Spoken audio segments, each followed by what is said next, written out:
Well, good afternoon, everyone, and here is a very, very special Malagasy What If aircraft in the Kerguelen War series and the Vietnam War series.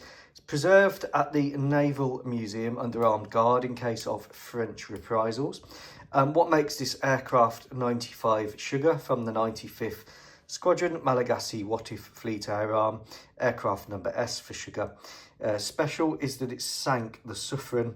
So in addition to its 17 Vietnam War markings, it has a Suffren class silhouette on its side.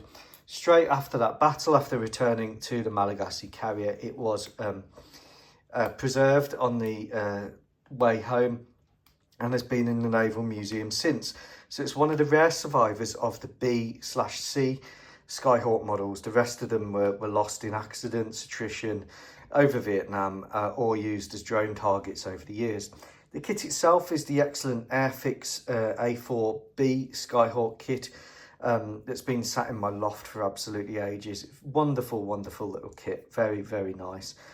It should be a C with the big radar nose, but it's masquerading as a C because I haven't got the resin radar nose to put on there. The C had a slightly different nose.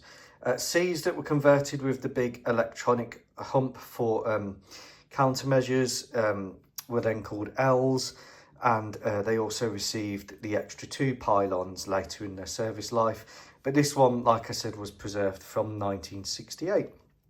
It's carrying the infamous Walleye or AGM-62 guided glide bomb, television guided glide bomb, and the jamming pod, the ALQ-87, which it needed to attack the Suffren, and it's just done in the Malagasy Fleet Air arm markings of the time, fictional. They were having problems with the roundels. They're moving to the new type away from the sort of RAF of the M in the centre. And that's why it's got the M tactical markings. But a very nice kit, a lovely aircraft. The Skyhawk is one of the most impressive attack aircraft of the 20th century, in my opinion. Not the biggest, not the best, not the most singing and dancing aircraft, but by goodness, if you look at its war record, from the Falklands, the Israeli use, the American use over Vietnam, it is a superb light attack aircraft. The Malagasys were very keen to get them initially. They got the Bs, they got the Cs, and then they moved on to the Es, and then the Marines onto the Ms, Malagasy Navy onto the Ms, and then onto the X, the Super Skyhawk, which they're just about to retire. Carrying a single fuel tank, it would have popped that off once that was emptied, and then it would have gone down as fast as it could at low level with the jamming pod and the AGM-62 Walleye, and the air brakes would have been stuffed with bundles of chaff. So let's have a quick look at the Kerguelen campaign and why sinking the Suffren was so important. So here's the Kerguelens, which France is trying to reclaim. They can't come through this way because Australia and New Zealand are Malagasy allies. The Malagasys got a carrier up here in the Gulf of Tonkin as well with the Americans. So they have to come all the way down here, and the Malagasys have tracked them round, and they've come down the coast of South Africa. Now, the French fleet was incredibly strong, but it didn't have an airborne early warning platform. The Malagasys did have with the Gannet, so they had an advantage. Something the French very quickly rectified after the Kerguelen War, getting the Hawkeyes, and the Malagasys then upgraded their own Gannets to the Hawkeyes. But the Malagasys had an advantage there, which they played in enabling them to take down the French attacking Tendard attack aircraft, and also dealing a big defeat to the French Crusader force, which wasn't as well equipped, and I've covered that in yesterday's video. But the main protection for the French carriers was its single Suffren class air defence frigate, which carried the Mansurka SAM, which is a very capable system, and the DRDI-23 radar in this massive dome on the top. The Type 47 French destroyers could carry the RIM-24 Tartar, but that was a short-range system, although very effective. So the Mansurka missile has a range of 35 miles. The radar, the DRDI-23, very good radar, 100 miles.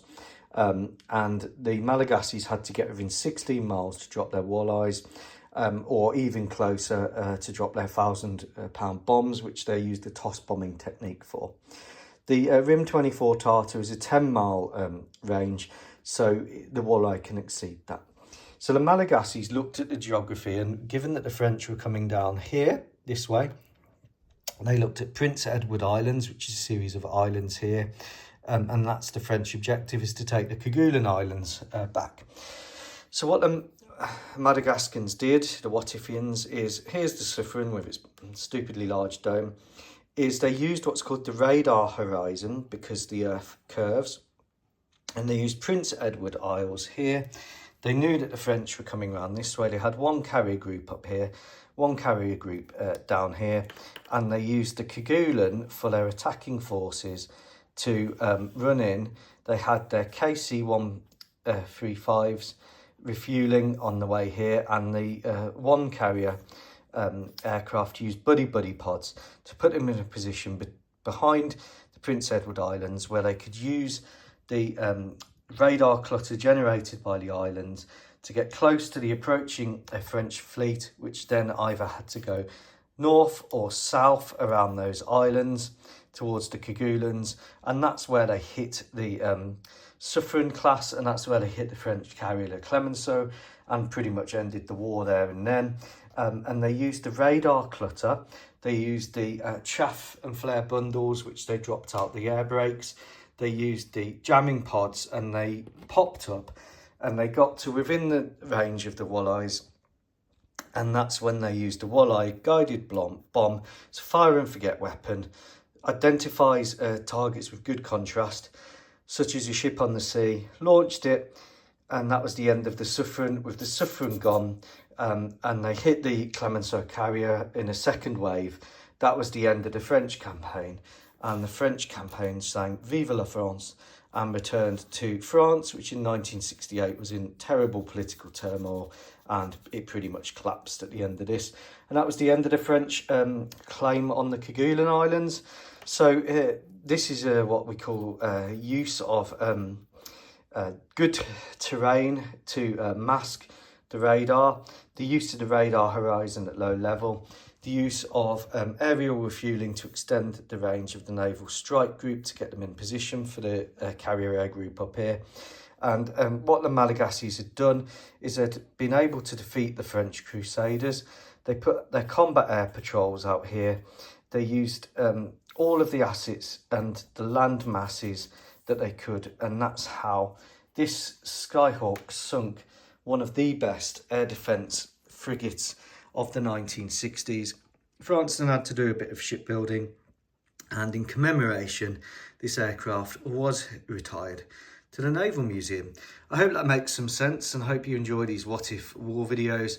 So that was 1968. I'll do the air battles coming up. I need to build the Crusader, but at least I've built the Skyhawk.